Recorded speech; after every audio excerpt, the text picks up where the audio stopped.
esta casa será mayor que la primera, dice el Señor de los ejércitos celestiales. Y en este lugar traeré paz. Yo, el Señor de los ejércitos celestiales, he hablado. Ageo 2:9.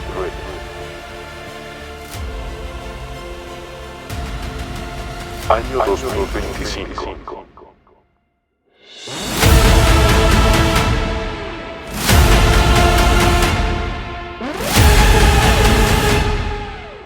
Año de la gloria mayor.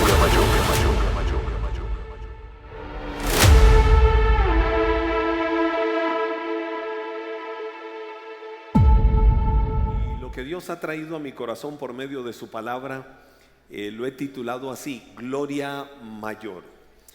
Voy a ir un poco al contexto de la historia de lo que quiero compartir con ustedes. Uno de los profetas que encontramos en la Biblia, en el Antiguo Testamento, es el profeta Ageo.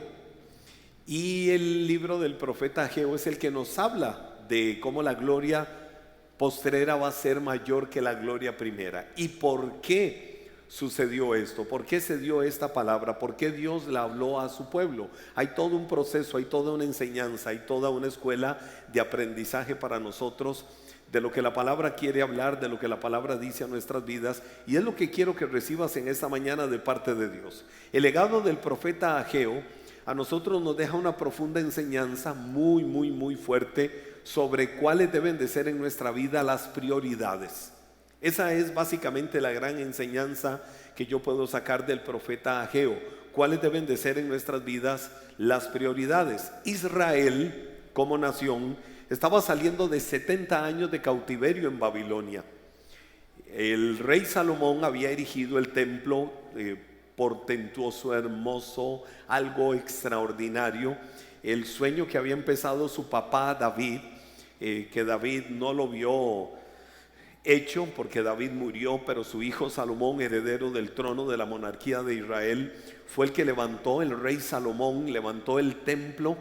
Pero luego el imperio babilónico, que era el imperio que controlaba y dominaba en el mundo en ese tiempo, la potencia mundial, entró, destruyó el templo, destruyó la ciudad de Jerusalén.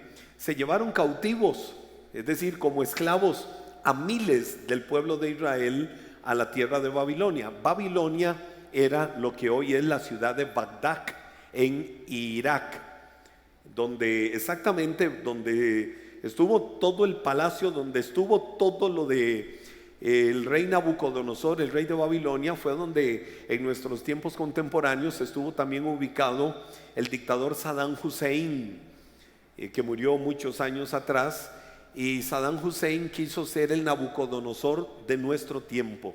No vivió la misma historia que Nabucodonosor, pero Nabucodonosor fue el que se los llevó esclavos a ellos y destruyó la ciudad y destruyó todo en Jerusalén y destruyó el templo. Muchos años después viene Ciro, el rey de Persia, y ellos toman control.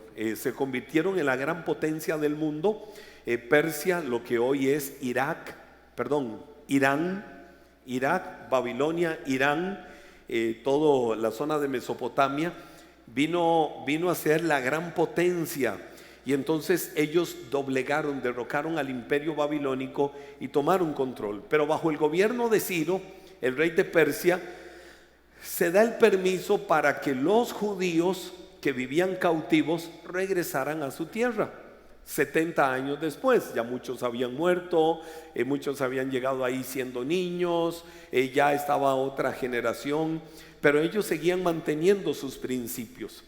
Y entonces se les da el permiso para que ellos regresen a su tierra. Entre los que regresan a la tierra está un profeta de Dios, que en esas tierras el Señor había levantado, y era Ageo.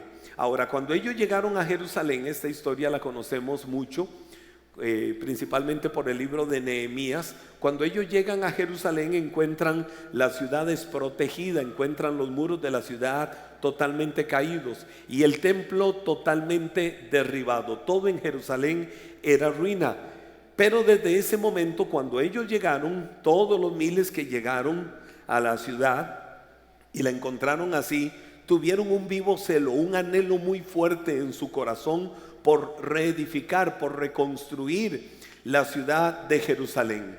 Y ellos tomaron una decisión, impulsados por Dios a sus corazones, de que lo primero que ellos iban a levantar antes de reedificar cualquier cosa era el templo, levantar el templo de Jerusalén, levantar la casa de Dios. Sin embargo, ellos empezaron el proceso, empezaron a venir problemas. El pueblo vecino, los samaritanos, lo que hoy es, diríamos hoy geográficamente en la zona de Cisjordania, los samaritanos empezaron a bloquear, empezaron a buscar de una u otra manera aguijonear para que ellos no restauraran, para que ellos no reedificaran el templo.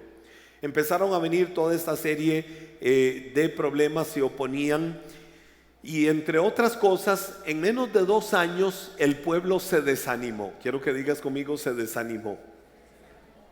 Entonces, ante el desánimo, ellos no agarraron más fuerzas. Ellos no tomaron más fuerzas. Recuerdan a Nehemías, por ejemplo, diciéndole al pueblo: recobrad ánimo, ánimo, ánimo. Pero dice la Biblia que el pueblo se desanimó. Detuvieron la reedificación del templo de Jerusalén y se dedicaron exclusivamente, no, se desanimaron en la construcción del templo, pero se dedicaron exclusivamente a las cosas de ellos, a sus propios intereses y a levantar, a construir sus propias casas. No estaba mal que hicieran sus casas, no estaba mal que hicieran lo de ellos, pero se dedicaron exclusivamente a ellos. Ahora, vean qué tremendo esto. Pasaron 16 años, literalmente 16 años, en los que el pueblo tenía abandonada la construcción del templo, la reedificación del templo.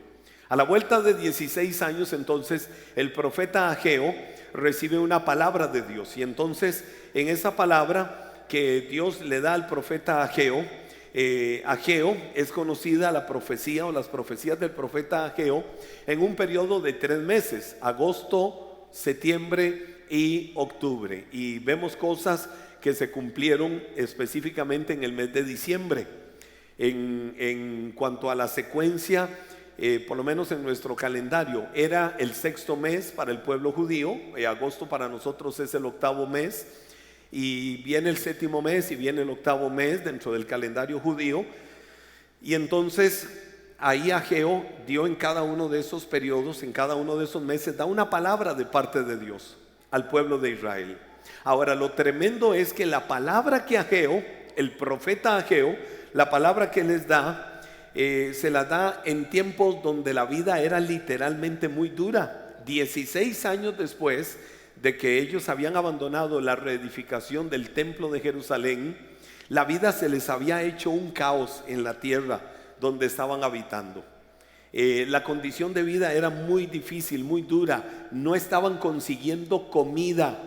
Había una sequía por toda la tierra. Los precios estaban constantemente subiendo en cualquier cosa. El dinero literalmente parecía que se les disipaba. Recibían dinero y se les esfumaba. ¿En qué momento se les iba? Es decir, no les alcanzaba para nada. Literalmente lo que les sucedía a ellos es que había una crisis.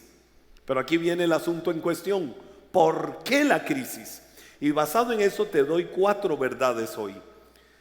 ¿Por qué estaban viviendo tiempos de crisis el pueblo de Israel en ese tiempo? Te doy estas 4 verdades. Número 1, equivocando prioridades. Dilo conmigo: equivocar las prioridades. Y aquí es donde entran las palabras del profeta Ageo. Ageo capítulo 1 versos 2 al 4, la Biblia dice: esto es lo que dice el Señor de los ejércitos celestiales. El pueblo alega: todavía no ha llegado el tiempo o el momento de reconstruir la casa del Señor, el templo o la iglesia. Entonces el Señor envió el siguiente mensaje por medio del profeta Ageo. Escuchen lo que Dios les dice: ¿por qué viven ustedes en casas lujosas mientras mi casa permanece en ruinas? Eso fue lo que Dios le habló diríamos en el mes de agosto, al profeta Ageo para que se lo dijera al pueblo. Y fue: ustedes alegan de que todavía no es el tiempo. Habían pasado 16 años de que habían abandonado la reedificación del templo, pero ustedes dicen: todavía no es el tiempo de levantar la casa del Señor, todavía no es el tiempo de reedificarla. Sin embargo, ustedes viven en casas lujosas, mientras mi casa, el templo, la iglesia, está completamente arruinada. ¿Qué nos describe esto? El pueblo de Israel había cometido dos pecados delante de Dios. El primer pecado era el de la desobediencia, porque lo primero que ellos debieron de haber hecho regresando a Jerusalén era levantarle casa a Dios, y a partir de levantar casa a Dios venía todo lo demás. Tenían que asegurarse de que el Señor tuviera una casa, es decir, de que hubiera un templo, de que aquello que en otro tiempo tuvieron, que levantó el rey Salomón, ahora lo tuvieran otra vez. Y luego de que empezaron a la vuelta de 2 años a desanimarse, lo abandonaron, es decir, cayeron en desobediencia. Pero el pecado de la desobediencia les trajo otro pecado, y fue el pecado del egoísmo. El egoísmo se les convirtió en un pecado, porque ellos comenzaron a alejarse del servicio a Dios, y no solo del servicio a Dios, sino de la edificación del templo de Dios. Entonces, pecado de desobediencia se les unió al pecado del egoísmo. Pensaban solo en lo de ellos, se volvieron ensimismados, concentraron todo en lo de ellos. Decir: la verdad es que yo voy a luchar por mi vida, yo voy a trabajar por lo mío, yo voy a hacer lo mío. A mí que me importa el templo, a mí que me importa lo demás, a mí que me importa un lugar de adoración a Dios, eso es lo que menos nos importa. De por sí todavía no es el tiempo de Dios para eso. Eso fue lo que ellos alegaron. Y entonces se unieron esos dos pecados en ellos. El decir: no ha llegado el momento, es decir, no es nuestra prioridad inmediata. Me imagino que llegaban y les decían: pero ustedes son de Israel, ustedes son los que volvieron y empezaron a levantar una casa a Dios, y la dejaron botada, la dejaron abandonada. La respuesta de ellos cuando decían: no ha llegado el momento, literalmente es que eso no es nuestra prioridad. Es que eso no es en lo que estamos pensando inmediatamente. Llegará un momento en que pensaremos en eso. Ahora estamos resolviendo lo nuestro, estamos resolviendo nuestras vidas. Sin embargo, esa forma de ver ellos todo era una excusa. ¿Por qué era una excusa? Ellos decían: no vamos a seguir reedificando. Los samaritanos se nos oponen. Tras de que lo estamos haciendo, Dios, tras de que nos estamos esforzando para ti, tras de que estamos invirtiendo en tu casa, tras de que estamos dando esfuerzo, dedicación, horas, finanzas, etcétera, etcétera, vienen los samaritanos y nos empiezan a molestar la vida. ¿Qué vamos a estar nosotros calentándonos la vida con eso? Además, hay una crisis, hay sequía, hay un montón de situaciones difíciles que se están viviendo. Por más que levantemos un templo, jamás va a ser tan lindo. Esta era otra excusa: jamás va a ser tan lindo como el templo que había levantado Salomón. Pero Dios no les admitió una sola justificación.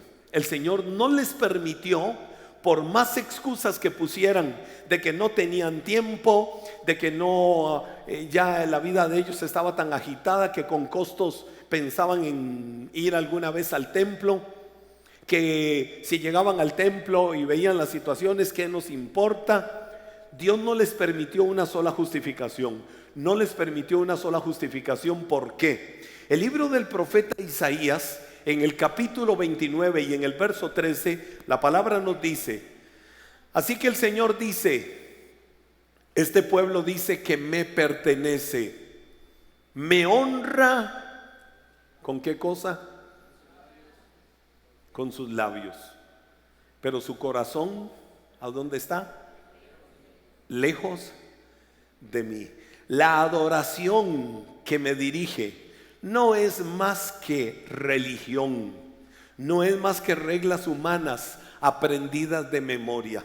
Es decir, no hay una adoración genuina, no hay una entrega genuina. Este pueblo dice que me pertenece, pero es mentira, lo están diciendo de labios, porque su corazón se ha alejado de mí. Y la advertencia que Dios les había hecho desde muchos años antes, y fue lo que los llevó a un cautiverio, es: no se olviden de quién fue el Dios que les dio la libertad. No se olviden quién es el Dios que les da el poder, la sabiduría para prosperar y fructificar en la tierra. Cuidado, van a venir ustedes a decir: es mi fuerza, es mi sabiduría, es mi conocimiento, es mi inteligencia, es mi capacidad la que me da todo esto. Cuidado.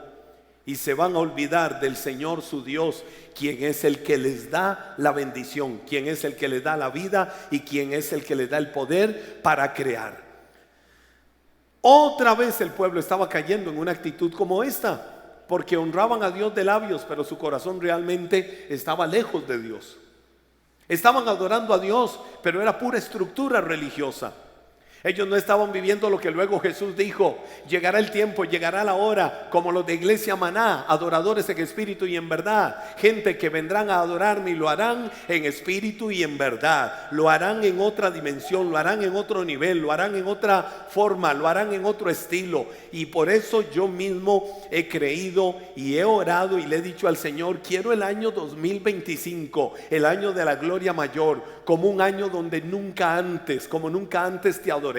Un año donde como nunca antes la iglesia se someta a consagración, la iglesia se someta a santidad, la iglesia se someta a una vida de oración, a una vida de temor de Dios, donde podamos hablar de milagros, donde podamos hablar de transformaciones, donde podamos hablar de la gloria de Dios sobre esta casa, donde se pueda decir: hay una nube con algo extraordinario y especial que se mueve en este lugar.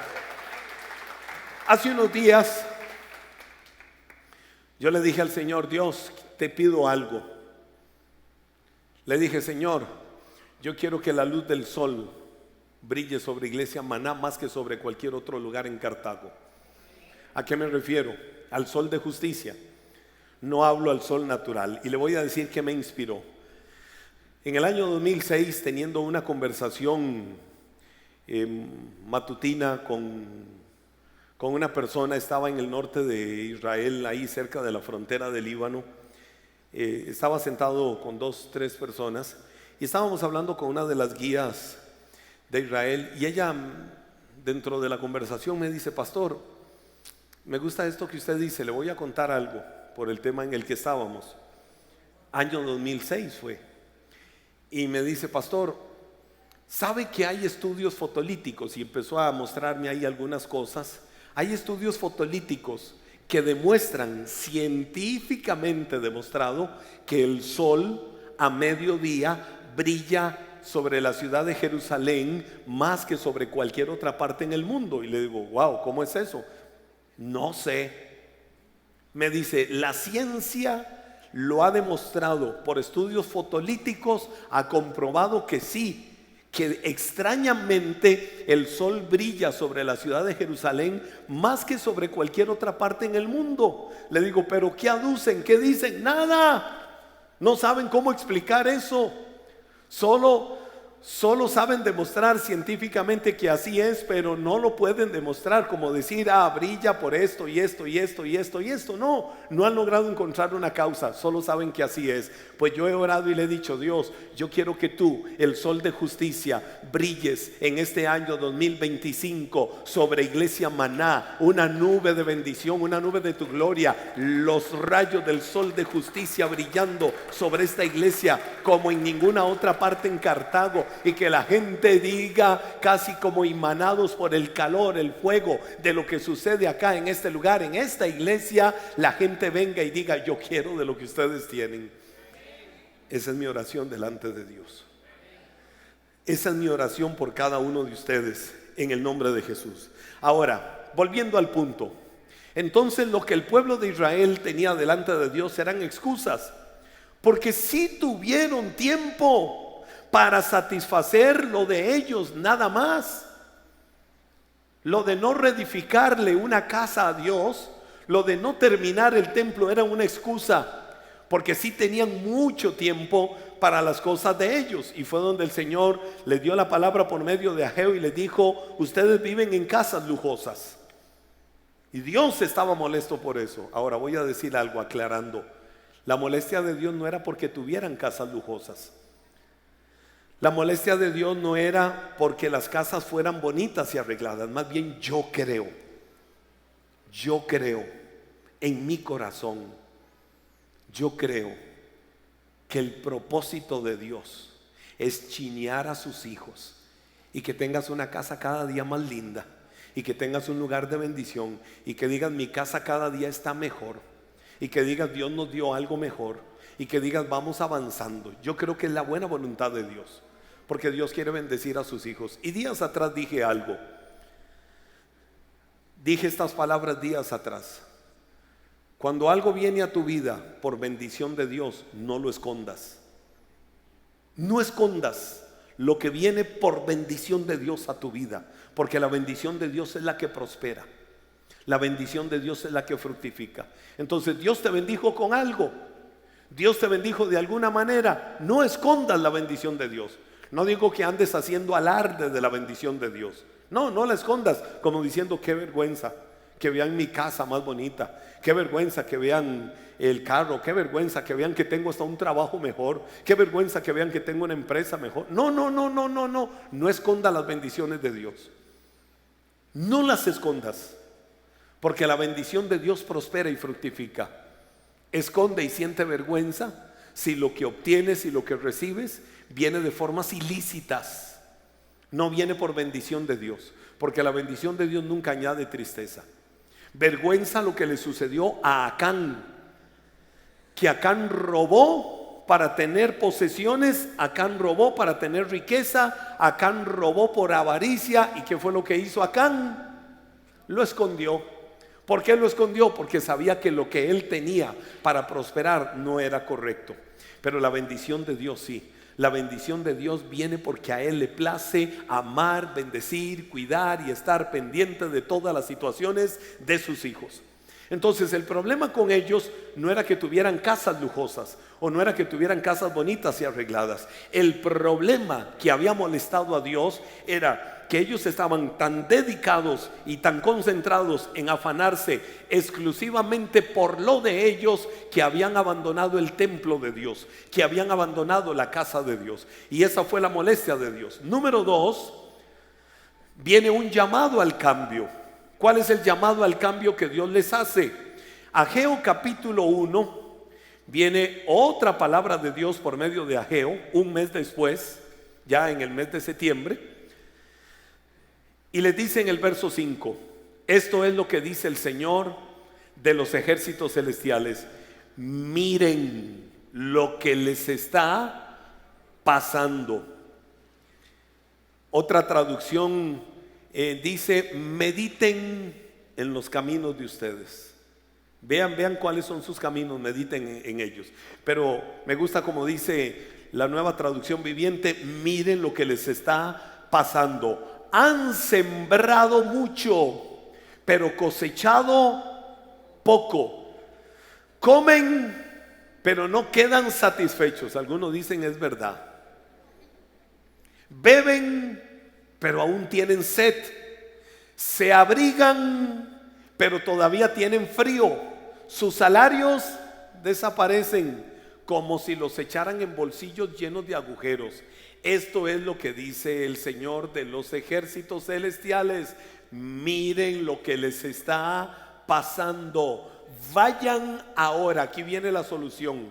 Vayan ahora a los montes, traigan madera y reconstruyan mi casa. Entonces me complaceré en ella y me sentiré honrado, dice el Señor. Cuando Dios viene y les dice: miren lo que les está pasando, literalmente les está haciendo un llamado. Y el llamado es: abandona el curso que lleva tu vida. Vira en U, cambia de dirección, abandona el curso que tu vida está llevando. Parece que el profeta Ageo había hecho aquí una fórmula matemática, una ecuación matemática: desobediencia más egoísmo igual ruina, pobreza, escasez, miseria. Y era lo que le estaba pasando al pueblo. Y entonces Ageo, el profeta de Dios, le hace ver al pueblo la relación directa que hay entre la sequía, entre la escasez, la crisis económica que ellos estaban pasando, con la desobediencia de no construirle casa a Dios, con la desobediencia de haber abandonado la casa de Dios. Entonces no era casualidad. Todo lo malo que estaban viviendo no era casualidad, no era infortunio. No fue que la naturaleza se ciñó contra ellos. Era un llamado de Dios de que algo estaba sucediendo. Era un llamado de Dios de que algo estaba pasando y habían abandonado la casa de Dios. Y eso no le complació a Dios. Y fue donde el Señor, a través de la naturaleza y de otras formas, empezó a sacudirles. Mire, cuando yo veo cosas que están sucediendo hoy en día, le digo a Dios: Señor, yo quiero agudizar mis oídos para ver si es que algo está pasando, porque no es normal lo que con la naturaleza está sucediendo. Y como nunca antes, yo creo que el mundo tiene que volverse a Dios. Como nunca antes, nosotros no podemos conformarnos a ideologías, a pensamientos y cosas con las que sobre todo quieren adoctrinar a nuestras nuevas generaciones, para llevarles a ver lo malo como bueno y lo bueno como malo, a enseñarles que el temor de Dios no tiene que ver con la religiosidad que enseñan las iglesias. Entonces se pierde el temor de Dios. Y nosotros, yo creo que Dios nos hace un llamado para ponernos en la brecha delante de Él y decirle al mundo: aquí está el poder ejecutivo de Dios en esta tierra, aquí está el ejército de Dios. Nos ponemos en la brecha, no a pelear con el mundo, que se encarguen otros de pelear ellos y de desgastarse. Nosotros peleamos delante del trono de la gracia de Dios, sabiendo que Él exhibió públicamente a los principados y potestades, triunfó sobre ellos en la cruz. Y creo que la iglesia tiene que decirle a principados y potestades en este mundo quién es el que tiene el señorío, quién tiene la autoridad, y quién es el Señor de los señores, y quién es el Rey de los reyes, y quién es el que manda, y quién es el que está sentado en un trono y que tiene nombre. Se llama Cristo Jesús, Rey de reyes y Señor de los señores. Y es lo que la iglesia tiene que hacer. Ahora, ¿cuáles fueron los resultados de la desobediencia y el egoísmo del pueblo de Israel? El desánimo. Desánimo, ¿por qué? Sembraban, y por más que sembraban, nunca lo reflejaban en sus cosechas. ¿Qué otro resultado tuvieron? Queja. No se saciaban con lo que comían y bebían, entonces maldecían. Recibían a la mesa alimento y: vieja, otra vez venís y me das lo mismo. No habrá algo diferente en el menú hoy. Y ahí, si vos compras algo diferente, yo te lo hago. Y las mujeres, por otro lado: qué desgracia estar haciendo lo mismo. Y había una queja permanente. La Biblia dice que no se saciaban con lo que comían ni con lo que bebían. Maldecían aún sus propios alimentos. Había ruina. Oiga, la ropa no les calentaba para nada y no podían reponer la ropa gastada. Estaban literalmente en ruina. En tiempos de frío no les calentaba la ropa. Lo que tenían se les iba desgastando. Gracias a Dios que no se veía la ropa interior. Se les iba desgastando todo. Había necesidad, porque el sueldo no llenaba las necesidades económicas. Y dice la Biblia que era como bolsas rotas, que lo que entraba a la bolsa se les esfumaba. Hubo consecuencias en esto. ¿Cuáles fueron las consecuencias? No prosperaban en nada, pero habían descuidado totalmente la casa de Dios. El pueblo se había divorciado, se había alejado. En un término de pocos años se habían alejado de Dios. Querían guardar dinero para sus afanes, pero el resultado más bien era caer en una profunda pobreza. Dios trae a mi corazón una palabra y el Señor pone en mi corazón y me dice: ¿quién fue el que escribió esa palabra? El hombre más próspero sobre la faz de la tierra. No ha existido un hombre con mayor prosperidad sobre la faz de la tierra que el que escribió Proverbios capítulo 11 verso 24, el rey Salomón, que dijo: el hombre más próspero, y prosperó por la bendición de Dios, por una palabra que Dios le dio. Por cuanto no pediste para satisfacer tus egoísmos, por cuanto no pediste para tu propia satisfacción, yo te doy toda la sabiduría y hago que todos tus caminos sean prosperados y bendecidos. Porque Salomón puso primero a Dios. Y vino Salomón y dijo: hay gente, él dijo, hay gente desprendida que recibe más de lo que da. Es decir, una ley, un principio. La gente desprendida recibe más de lo que da. Y gente, diríamos en tico, yo no sé cómo se dice, en Argentina, Mabel que está allá atrás de servidora. En tico decimos es un codo, es decir, el tacaño, el avaro. ¿Cómo se dice en Argentina? Sí, lo dicen muy lindo. La gente tacaña, coda, avara. Y entonces dice la Biblia, y gente tacaña que acaba en la pobreza. Lo dijo el rey Salomón. Entonces, parecía que el pago por su esfuerzo era la peor ruina. ¿Qué estaba pasando con el pueblo de Israel? Dice la Biblia, Jeremías capítulo 2, verso 13. Oiga lo que dice la palabra. Ustedes, pueblo mío, cometieron dos pecados. Me abandonaron a mí, que soy para ustedes una fuente de agua que les da vida. Me abandonaron a mí. Yo soy el manantial, yo soy la fuente de agua para ustedes, y ustedes me abandonan a mí, que soy el que les da el agua para que vivan. Y luego viene y les dice, y se hicieron sus propios estanques que no retienen el agua. Es decir, empezaron a decir, vamos a vivir la vida como nosotros decimos. ¿Qué me importa la iglesia? ¿Qué me importa la obra de Dios? ¿Qué me importa el reino de Dios? Me importa lo mío, me importan mis necesidades, me importan mis situaciones, y voy a pensar en lo mío. Y la Biblia dice, cavaron sus propias cisternas que no le dan absolutamente nada, sus propios estanques que no retienen agua para ustedes. Pero viene la antítesis de esto, que es Mateo capítulo 6, versos 19 y 20, donde la Biblia dice, no almacenes tesoros aquí en la tierra, donde las polillas se los comen y el óxido los destruye, y donde los ladrones entran y roban. Almacenen sus tesoros en el cielo, donde las polillas y el óxido no pueden destruir, y donde los ladrones no entran a robar. Entonces, ese fue el llamado que Dios le hace al pueblo de Israel para que ellos tengan un cambio. Y aquí viene una verdad hermosa. Entro en la recta final de lo que estoy trayendo a tu corazón. Número 3, volviendo a lo primero. Di conmigo, volviendo a lo primero. Leíamos hace un momento cuando el Señor le dijo, vayan, suban al monte y traigan madera y reconstruyan mi casa. El Señor les hizo ver su pecado. El Señor les hizo ver lo malo que estaban viviendo. El amor de Dios es tan grande que no los desechó. Sin embargo, les dijo, vamos a empezar a resolver el problema. ¿Cómo resolvemos el problema? Vayan al monte, suban al monte, traigan madera y reconstruyan mi casa. Quiero decirte algo, iglesia. Para reedificar el templo de Dios, en nuestros corazones, en el corazón de cada uno de nosotros, es necesario subir al monte de la presencia de Dios.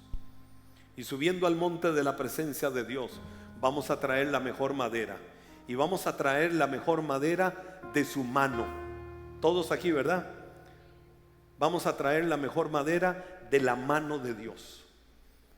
¿Dónde hay que subir? Al monte de Dios, al monte de su presencia, y decirle, Dios, aquí estoy, porque quiero la mejor madera con la cual bajar, y con la mejor madera yo voy a ganar todas las batallas de mi vida, y con la mejor madera yo voy a vivir la abundancia de tu gloria, Dios. Y con la mejor madera no hay enemigo que vaya a venir a derribar la casa de mi corazón, que tiene los cimientos en ti, oh Dios.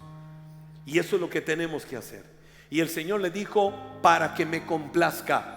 Para que me complazca. Y ese de para que me complazca era un llamado al pueblo para que empezara a tomar decisiones en la vida basado en prioridades. Iglesia, Dios debe de tener la prioridad más alta para que pueda ser hallada complacencia en lo que nosotros hacemos. Dije al principio que el llamado del profeta Ageo era volver a las prioridades. La prioridad de nuestra vida, es decir, lo que complace a Dios lo que a Él le complace es que nosotros vayamos primero a la presencia de Dios. Nosotros pongamos a Dios como lo primero, como el pilar, como el fundamento de todo lo que nosotros hagamos. A veces hacemos cosas buenas, pero no te permitas que todo lo bueno que hagas, por bueno que sea, usurpe el lugar de lo mejor. Y lo mejor y lo primero en nuestra vida debe de ser Dios. Número 4, reacción divina. ¿Cuál fue la reacción de Dios al cambio que el pueblo empezó a tener cuando el pueblo empezó a subir al monte a traer madera para reedificar la casa de Dios? ¿Cuál fue el llamado cuando el pueblo empezó a ser obediente y a empezar a quitar el egoísmo? Vino literalmente entonces en ese momento la respuesta de Dios, la reacción divina. El pueblo fue retado, y aquí quiero que te vayas poniendo de pie para que recibas esta palabra en tu corazón, entrando casi a una atmósfera de adoración. El pueblo de Israel fue retado a reconocer que sus cosechas no habían sido bendecidas porque habían abandonado la casa de Dios, porque habían abandonado la presencia de Dios. Y la Biblia dice en Ageo capítulo 1 versículo 12, ¿qué dice la palabra? Ageo capítulo 1 verso 12: comenzaron a obedecer el mensaje del Señor su Dios. ¿Qué empezó a hacer el pueblo? A obedecer el mensaje del Señor su Dios. Se dieron cuenta que ellos no cosechaban lo que sembraban. Se dieron cuenta que había sequía. Se dieron cuenta que habían caído en una ruina porque habían abandonado la casa de Dios.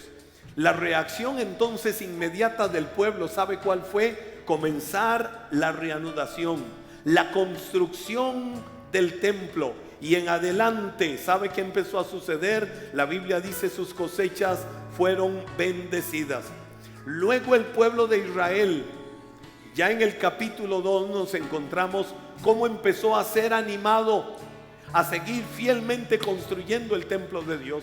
Y venía palabra y Dios les decía: ánimo. Y el Señor les decía: cobren fuerza. Y el Señor les decía: no se detengan. Y aquí es donde viene la palabra más gloriosa que Dios le dio a Israel, porque cambiaron el rumbo de sus vidas y comenzaron a hacer lo bueno delante de Dios.